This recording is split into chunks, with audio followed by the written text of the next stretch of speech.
moon logic, but... Now it says visual novel. Okay. Century of blank. Begin. Was in control, easily enough. Let's see, do it. Whoop. Are we supposed to be a floating brain? It's doing its own thing right now.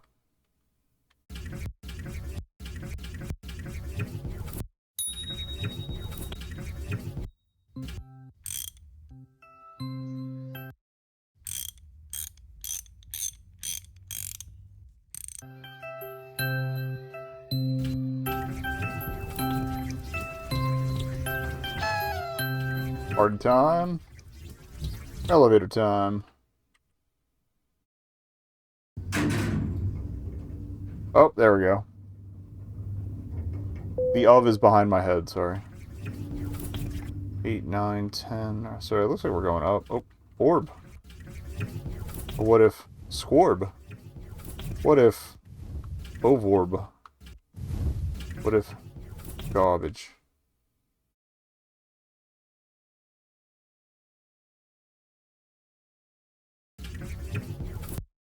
Ah, mirror. Can't interact.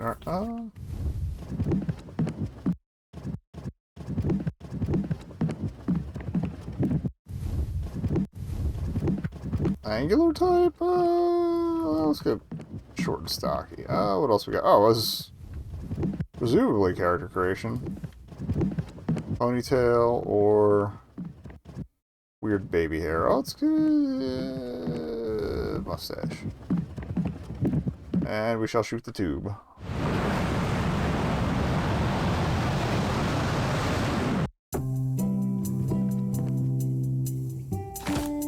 The brain woke up in an unfamiliar room and left its crib. It looked around, but there was no one there, except for the little guy on the music box. A little further to the right, there were some party decorations and an old-timey elevator.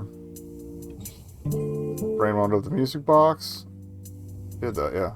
And the brain went to the elevator.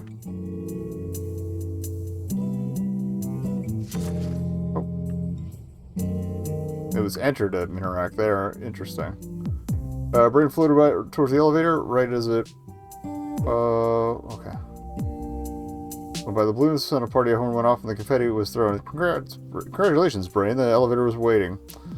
The Brain passed the button and entered it. Inside the elevator, there were 2 buttons. The one they called level 0 was fun and hidden. The other was called level 1 and was real and accommodating.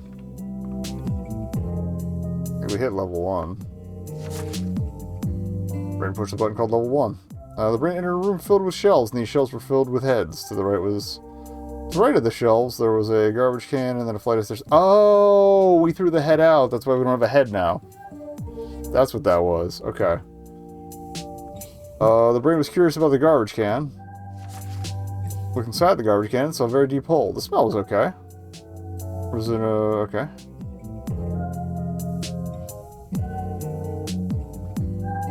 Okay. Brain left through the stairs. Brain up the stairs and routed to the room with the mirror. By the mirror, there were 3 bodies, and 3 bodies there were 3 wigs. At the rightmost... Okay, so that wasn't a mustache. It's probably the little swoopy old school hair. At the rightmost of the room was a round hole decorated... Or a round hole decorated the wall. We chose a wig.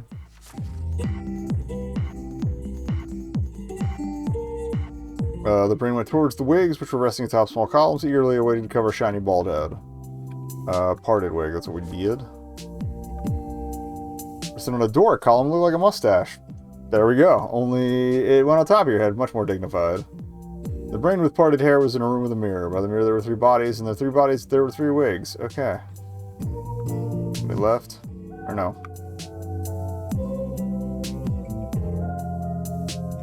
Microscope and a sofa. At the end of the room there was a hole guarded by a receptionist's desk. Let's check out the microscope. Looked at the lens of the microscope and adjusted the focus. Could see many little cells, and they were all following the rules. Without cells, the rules would be simple and boring. Without rules, the cells would be stuck in place.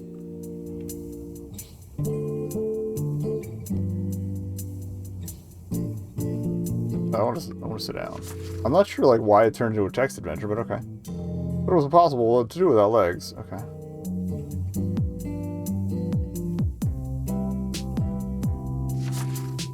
Such as this, there was a water cooler and a vase with flowers. The swivel chair didn't have a receptionist on it. Let's drink the water. The brain took one of the cups. Okay, we do lack a mouth. That's fair. So no sippies for me. Also, I just noticed the cursor is sitting in the middle there. Alright, let's see the hole in the wall.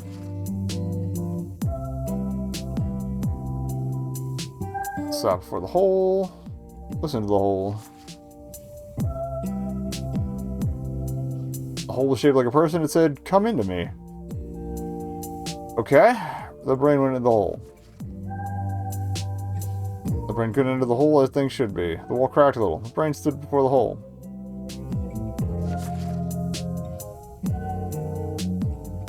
Oh, shaped like a person now. Oval, the boring body, mustache hair as things should be. Okay.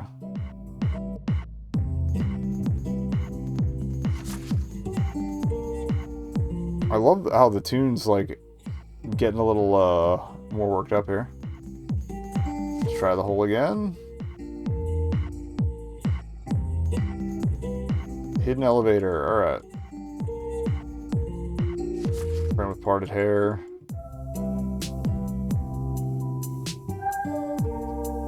I guess we'll try level 0.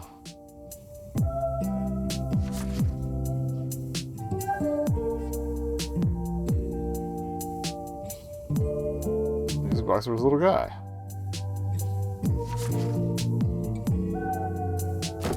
Okay, we can escape to back out. Well, now we know what we're supposed to do.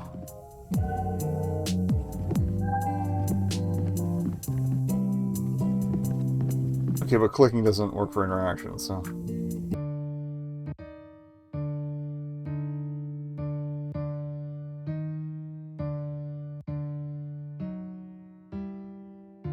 These just different iterations on the idea of the game of life. That's kind of cool.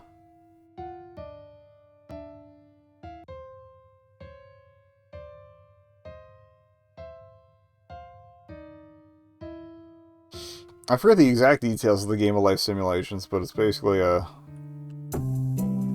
cells replicating into adjacent cells or something like that.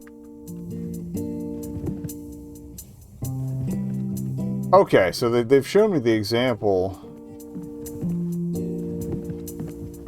of what I need to have here.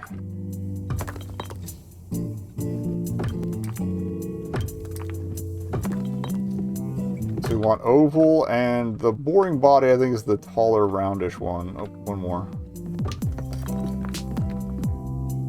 So level 0.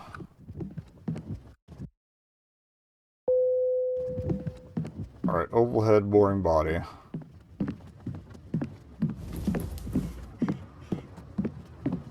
We have the right hair.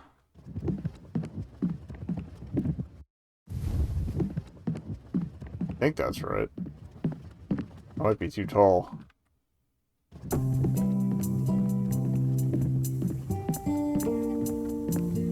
Oh, looks right. Welcome to Amigara Fault. Fish. Good morning. Okay, so that was a dream? Can't make the bed. You got games on your computer? No. Alright, well.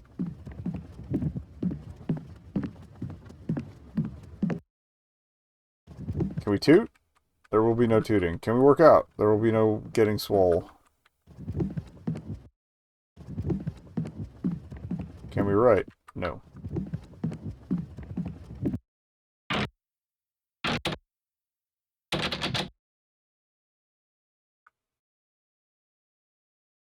What you looking at? They're not here yet. To be continued. Was that it? That's weird. Pleasant kind of weird. That's how they see us. Credits unlocked. Alright. Commentary. Oh, commentary. I'm curious. we might as well, you know?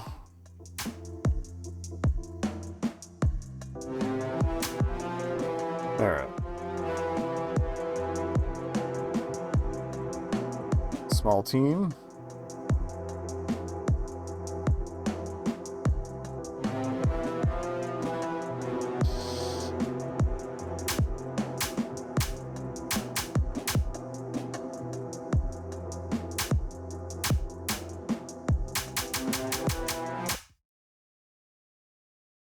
Alright, so, I wasn't really sure if I was going to actually make this commentary track, but what actually made me decide to include it was that the main reason to make this game is just making stuff that I like in games. Like that, these are all the main design principles are just based on stuff that I I like and appreciate I that don't see ethos. enough in video games, even in the indie space. So my thinking was, if I watch so many videos about people analyzing and talking about what games mean and how they function, wouldn't I enjoy to see the developer commenting on the game itself? So yeah, that's why I decided to do this.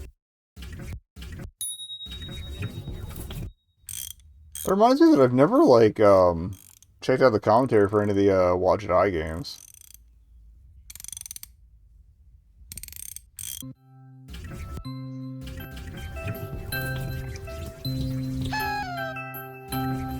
Okay, it does the confetti automatically.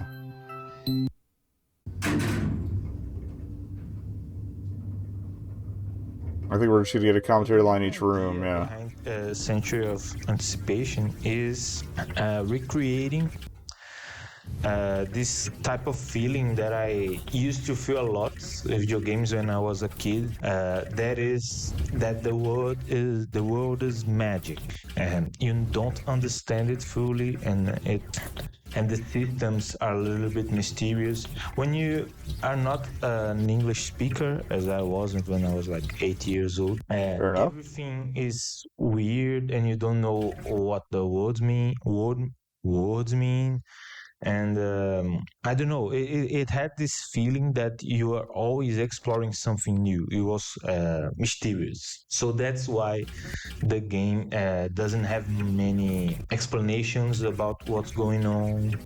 I don't use that much UI, this kind of stuff, because I'm trying to get this feeling that you are in a mysterious place and that you can't actually get straight answers about anything. Much like life. One thing I feel might be good for the final version is to get subtitles for that commentary. Well, and I guess you could put them up at the top. That seems to be a freer place for space for them, but The basic yeah. concept for this puzzle, for the prologue, is that the character is struggling with identity, with their place in the world in general. So I decided to include this reference to this subtle reference, or like to the Freudian trio. So you build your character with three different parts, Fair but enough. in the end you can only wake up if you choose it in the right order, right? You're kind of struggling with how with who you are and how you fit in the world.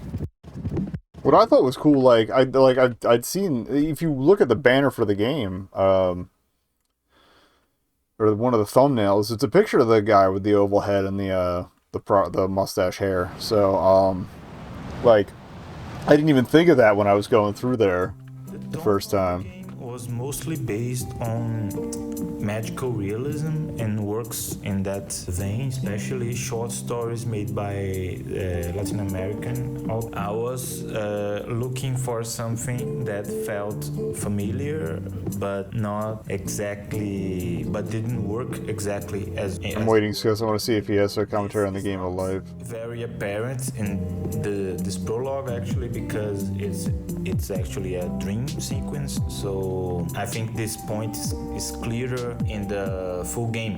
but the part that the mysteriousness that I was trying to convey, we were trying to make it actually stronger in this prologue, so it's clear to anyone that plays the demo how the full game will feel like. Or do you have any commentary on the text bit or no? So the book scene. There you go. So another type of game that I like a lot, that's interactive fiction in general. So I decided to use this scene, this small game. I should have turned the music mix down a bit. That's my fault. Bit more structure. It has the function that the floating head, has in the original game, the full game. That's another reason to add subtitles for the when you can the commentary stuff that kind of explains, or super titles, I guess. Yeah, that's what it would be up top, right? Super titles. It's supposed to help you if you can't figure out the puzzle. And it worked. The puzzle as well, giving a little bit more to work with, the sense of things to think about things that the demo Still a bop. the prologue provides. In using a completely okay, he's gonna keep talking. Good. Interactive novel against the idea of the hole in the wall.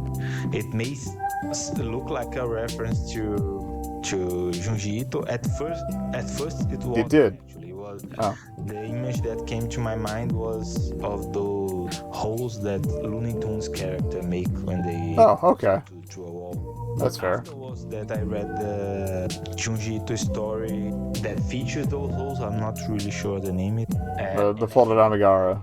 Gave a nod to it in the book when the hole says "coming" to me is the same phrase that it. Okay, that makes sense. Junji Ito used in his story, and I just think it's a really interesting image to use. Okay. So I want to hear the commentary on the Game of Life stuff. Hopefully there's some. So one of the themes of the demo is the relationship that we have with systems, right? So the game pretends like it is like you're creating a character, but then it forces you into a position. And this scene of the microscope, it relates a little bit to that. The cells in the systems, they obey specific rules, and this pattern that emerges may seem really organic, and it has like all these complex interactions, but they are actually really defined by the rules, really simple rules. Actually, they are just a combination of like some bits of information about who lives and some bits of information about who dies. And yeah, there was a puzzle based on this in either the Seventh Guest, or I think it was the Seventh Guest, because it's like the biggest pain in the ass to solve that one. Even though they begin with the same situation, and that relates a little bit to the theme of the demo about about this relationship between structure and how you have to live in a system that's predetermined, and freedom in it, and what kinds of things that can emerge, complex things that can emerge from these structures. I like the idea of that. I love a good emergent gameplay. Alright. Oh, no. Control got me out of it that time. Escape gets you out of the book, but control gets you out of the microscope. Ooh, pardon me.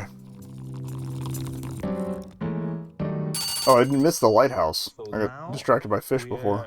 Getting to the meat of the game, that's like when the actual original game starts, when you woke up here in the bed. I drew this room in a couple minutes, as you can see, and now Judging by the scribbles, yes. Apartment that's like the Mostly for the chair. setting of the original game with full character and all the stuff that you can do in the game itself. And we are introduced to the head, that's the actual main character of the game. the idea of the head originally was to fill the role of the character that talks to themselves, right? Fair enough. That's a really common trope in adventure game because you need to convey information somehow. And in this game, I just did that same thing actually, but represented the head as outside the character as a way to Externalize the internal monologue. Yeah. like you're thinking and discussing with yourself, like when you have these internal conversations with your mind, instead of just speaking externally what you think and describing things literally. Alright. And that's probably it.